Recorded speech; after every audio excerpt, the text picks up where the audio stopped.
Waalaikumsalam. Silakan masuk Ibu ya. Baik, Ibu. Silakan duduk dulu ya. Oke, selamat siang Putih. Apa kabar hari ini? Alhamdulillah baik Ibu. Alhamdulillah ya. Bagaimana kondisi duduknya? Sudah nyaman atau mau digeser sedikit biar lebih rileks? Sepertinya saya sudah cukup nyaman Ibu. Jadi bagaimana perjalanan ke sini? Bu lihat di luar cuacanya lumayan terik ya. Iya Ibu, di luar panas sekali, tapi karena udah masuk ke ruangan itu jadi lebih agak tenang dan dingin Ibu. Ibu mengucapkan terima kasih juga mengapresiasi langkah yang diambil hari ini, karena pasti di tengah-tengah rasa cemas, kecewa, capek juga, tapi tetap melangkahkan kaki ke sini untuk bertemu kedua kita hari ini.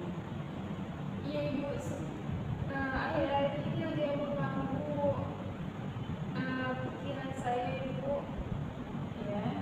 Dan itu apa?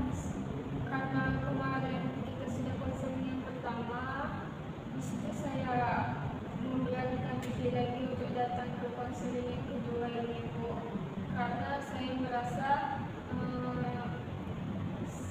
masih ada di dalam diri saya yang ngestak gitu kalau mengganggu Ibu.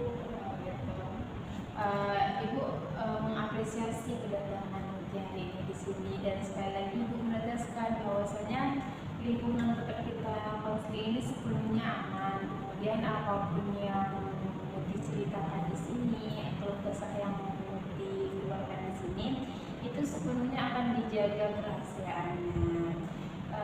Dari yang kita minggu kemarin itu bagaimana? Apakah sudah ada perkembangan terkait masalah Muti? Sebenarnya Muti ragu mau ke sini dulu, tapi karena waktu itu Muti ada masalah lain Ibu, kan Muti membuka IG, Muti melihat teman-teman yang udah pada yudisium, udah pada selebrasi, sedangkan Muti masih ngestak di analisis data, dan dosen Muti pun, dosen bumi Muti tidak ada pembalas chat di situ. Muti merasa kayak apa karena penelitian Muti yang jelek, bagaimana sama-sama dosen Muti tidak mau membalas chat Muti gitu. Muti merasa sedih aja, dan Muti pun tidak mau lagi buka update ke Muti, letakkannya di bawah meja.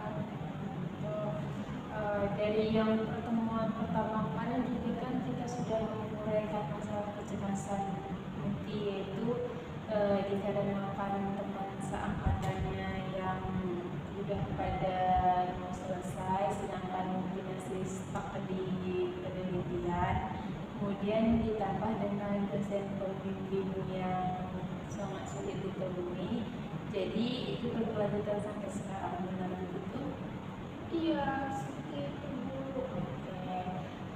Hari ini kita coba pahami lagi ya detail-detail perasaan yang dialami, kemudian kita cari celah gimana sih supaya nanti bisa merasa lebih lapang sedikit gitu. Apakah nanti sudah siap melaksanakan konseling hari ini? Iya Bu, saya siap. Oke. Sekarang Ibu mau tanya, apa sih yang paling mengganggu Muti beberapa hari terakhir ini yang membuat Muti itu kayak masih tidak tenang, gelisah ataupun gimana? Akhir-akhir ini ya Bu, yang mengganggu saya itu postingan teman-teman saya tentang mereka itu udah selesai penelitian dan udah selebrasi, makanya jadi banyak sudah. Itu yang bikin saya cemas, sedih, merasa tertinggal. Sedangkan di sisi lain dosen pembimbing saya tidak membahas chat saya. Bingung saya, dan saya suruh berani. Saya tidak tahu siapa. Jadi saya ingin diri saya yang puas. Oh gitu. Berarti di sini itu ada harapan pengen cepat-cepat selesai, apalagi melihat teman-teman seangkatan itu udah pada mau selesai, sedangkan mungkin belum gitu kan. Tapi di sisi lain itu ada kendala juga dari dosen pembimbing yang udah dihubungi juga tidak bisa gitu. Iya Bu, seperti itu. Ditambah lagi saya takut nanti saya menjadi produk yang gagal. Terus keluarga saya kecewa sama saya, dan saya takut saya tidak bisa wisuda tepat waktu seperti teman-teman saya, dan saya takut banyak kali yang saya takuti. Sekarang coba kita tarik nafas terlebih dahulu, oke? Kemudian hembuskan. Bagaimana? Apakah sudah agak sedikit lebih lega perasaannya? Iya Bu, sudah agak lega. Ibu lihat nanti sangat tertekan dengan apa yang terjadi pada Muti. Sekarang coba kita lihat dari sudut pandang yang berbeda tentang masalah yang Muti hadapi. Nah, di sini Ibu ada kertas. Nih cermin diriku. Pada bagian atas itu adalah hal di luar kendaliku.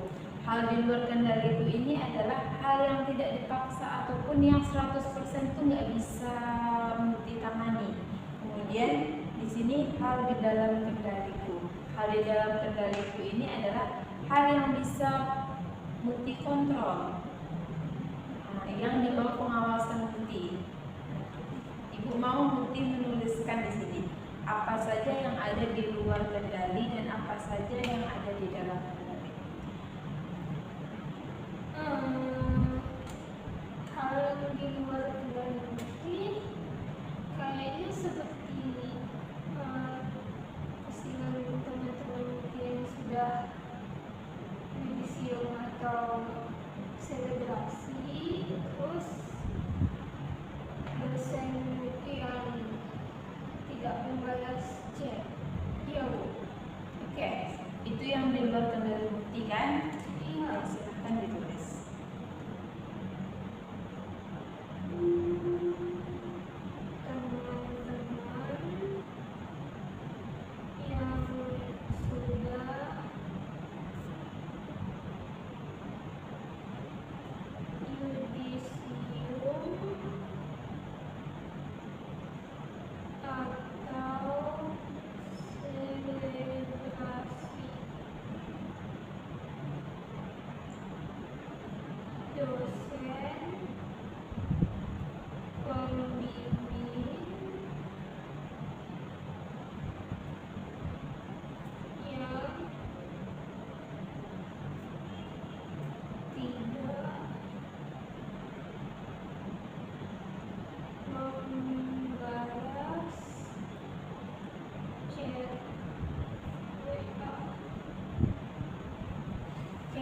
Ini adalah hal yang di luar kendali Muti. Sekarang hal yang ada di dalam kendali Muti yang bisa Muti usahakan, bisa Muti kontrol.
Ada lagi hal yang di dalam kendali Muti?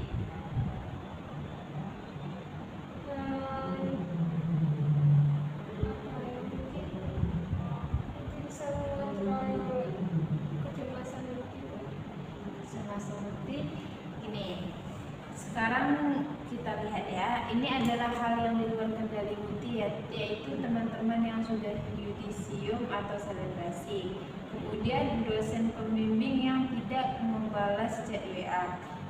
Yang di dalam kendali Muti itu adalah membuka laptop dan mulai mengerjakan draft analisis data minimal 1 halaman 1 hari.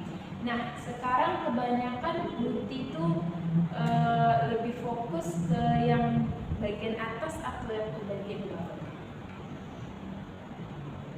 Kayaknya Muti lebih fokus ke yang di luar kendali gitu. Ya, di luar kendali kan yang lebih fokusnya Putri Muti, makanya Muti sering ke-trigger sendiri. Nah, sekarang mari kita pecah mengenai teman-teman yang sudah yudisium ataupun selebrasi itu. Ketika Muti sudah berada di jenjangnya mereka ataupun sudah menyelesaikan ujian Muti, tentu Muti juga akan melakukan hal yang sama. Iya benar? Iya benar. Nah, berarti ini akan Muti jalani nantinya. Selanjutnya yaitu dosen pembimbing yang tidak membalas chat WA. Nah, di sini ada Muti menegaskan bahwasanya yang bisa di dalam kendali Muti itu adalah membuka laptop dan mulai mengerjakan draft analisis data minimal 1 halaman 1 hari. Nah, di sini kan meskipun dosen pembimbing itu belum membalas chat Muti, tapi kan Muti juga bisa mengerjakan skripsi terlebih dahulu, melakukan perbaikan, membaca referensi dan sebagainya. Betul? Betul Ibu. Nah, ketika misalnya dosen itu sudah bisa dihubungi, itu tinggal menyerahkan draft yang sudah selesai. Oh iya. Jadi kalau misalnya ditunggu dosennya benar-benar membalas secara keseluruhan, itu kan agak susah. Apalagi kalau misalnya kayak bimbingan dengan tidak ada draft dengan bimbingan yang ada draftnya kan tentu juga berbeda. Tentu nanti kalau misalnya sudah ada draftnya, tinggal membenarkan lagi seperti apa yang benar. Tapi kalau misalnya bimbingan dengan belum ada draft, kan kita masih mengawal tuh apa yang mau dibahas sebenarnya. Nanti dosen ngomongin tapi kita nggak paham apa yang diomongin, benar tidak? Oke. Nah, sekarang dosen pembimbing yang tidak membalas chat WA ini, selain dari kita menyelesaikan ini, apalagi sih kira-kira yang bisa dilakukan? Kayaknya aku bakalan coba follow up chat dosen pembimbing lagi deh. Follow up? Karena mungkin chat Muti itu tertipu di WA ibu tuh. Jadi kayaknya Muti harus follow up lagi gitu. Mana tahu nanti chat Muti dibaca sama ibu itu. Pemikiran yang bagus ya Muti. Nah, sekarang kira-kira apa kata-kata yang bakal Muti cek ke ibu itu lagi mengenai follow up-nya? Boleh dituliskan? Mungkin bisa kayak gini Bu.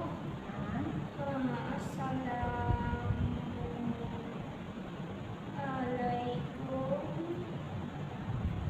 warahmatullahi wabarakatuh. Mohon maaf mengganggu waktunya. Saya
Assalamualaikum warahmatullahi wabarakatuh. Mohon maaf mengganggu waktunya. Saya Muti, mahasiswa bimbingan Ibu. Apakah boleh Muti meminta jadwal bimbingan skripsi minggu ini, Ibu? Terima kasih. Cukup asertif ya kata-katanya. Gimana perasaan Muti menulis kata-kata seperti ini untuk bimbingan kepada dosen pembimbing tersebut?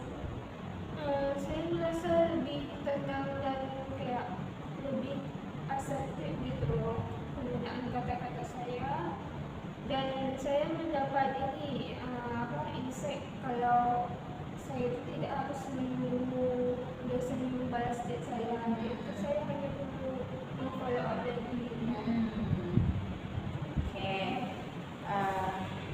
Oke, Muti.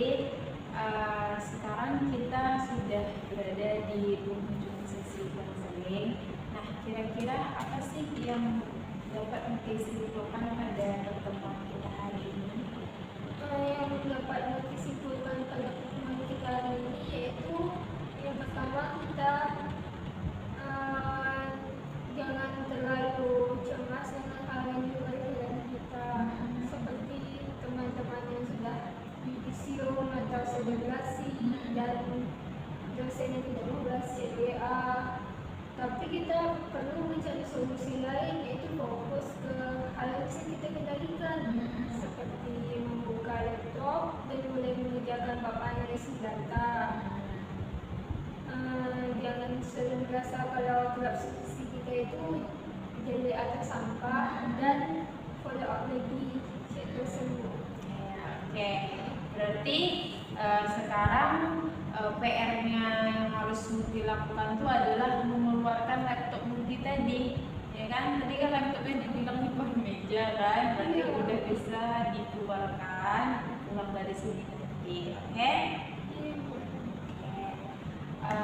Itu juga berterima kasih karena Muti udah mau dengan jujur menceritakan apa yang terjadi pada Muti, udah mau bersama-sama menemukan solusi terbaik untuk permasalahan yang Muti alami.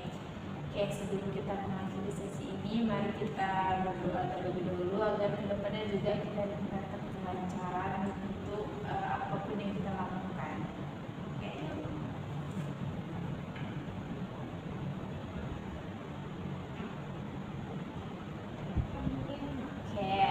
Terima kasih untuk hari ini Muti, hati-hati di jalan. Terima kasih.